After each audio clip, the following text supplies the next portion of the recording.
দেখ এই ছকটা কিন্তু ভালো করে মনে রাখতে হবে, একদম গেঁথে নিতে হবে। এই ছকটা যদি কেউ করে থাকে তার গ্রামারে কিন্তু কিছুই আটকাবে না। আমি আবারও বলছি, প্রথমে হচ্ছে প্রথম, মধ্যম আর উত্তম। ঠিক আছে, তাহলে প্রথমটাকে আমি করেছি কি P1 P2 P3 দিয়ে করে নিয়েছি, মধ্যমকে ধরেছি M আর উত্তমকে ধরেছি ইউ। এখানে যা লিখেছি এটাও লিখেছি। এবার আমি কিভাবে কি করে লাগাবো, কি করে কোন জায়গায় পারফেক্ট ক্রিয়ার সঙ্গে কিভাবে বচন লাগাবো, বচনের সাথে কিভাবে লিঙ্গ লাগাবো, এটা আমাকে মুখস্থ রাখতে হবে। যে তি তা অন্তি সি থা থা মি আওয়া আমাহ, এটাও সেরকম তোকে প্রোনাউনটাকেও মুখস্থ রাখতে হবে, মানে বচনটা সা তাও তে ত্বাম ইউবাম ইয়ম আহম আবাম বায়াম। এইবারে যদি তোকে করতে দেয়, ধর এখানে দিল যেগুলো আমি দিয়েছিলাম, রামহ পাঠং পঠসি। রামহ মানে কি, এটা একজন প্রোনাউন, মানে রাম শ্যাম যদু মধু, মানে কেউ তো একজন, মানে ব্যক্তি। তাহলে রামের সাথে কি, রাম মানে স মানে হি। যদি আমি বলি Ram is a good boy, মানে রামের জায়গায় বারবার করে না লিখে আমি কি লিখি, he is a good boy, মানে হি। তাহলে রামের পরিবর্তে আমি কি লিখছি, হি লিখছি। তাহলে রামহ পাঠং পঠসি, রামহকে আমি ধরলাম স।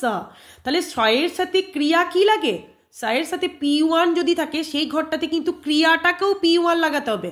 তাহলে এটা কি পঠসিটা কারেক্ট? না, কারেক্ট নয়, এটা ভুল। তাহলে কি রামহ পাঠং পঠতি, কারণ আমার সার সাথে কি লাগে, তি লাগে। সবসময় P1 এর সাথে P1ই যাবে, অন্য কিছু যাবে না। তারপর কি বলেছে, সা পাঠং পঠন্তি, পঠন্তি অন্তি, অন্তি মানে এই যে বহু বচনে আছে অন্তি, অন্তি P3। তাহলে P3 জায়গায় আমি চলে আসবো। P3 যদি আমার ক্রিয়াতে আসে তাহলে আমার বচনটাকেও P3 করতে হবে। তাহলে P3-তে কি আছে, তে আছে, ওই জন্য এখানে তে হয়ে গেল। তাহলে তে পাঠং পঠন্তি। তারপর কি আছে, ত্বাং কিং করতি, ত্বাং কি মধ্যম পুরুষ কি দ্বিবচন, মানে M1। তাহলে M1-এ যদি থাকে তাহলে M1-এর ঘর কোথায়, এখানে আছে। তাহলে আমি ক্রিয়াটা কি করছি, সি লাগাচ্ছি। তাহলে করতিটা ভুল আছে, তাহলে এখানে কি করব, ত্বাং কিং করসি, ত্বাং কিং করসি। ঠিক আছে, এটা ভুল আছে, এটা আন্ডারলাইনটা দিতে ভুলে গেছি।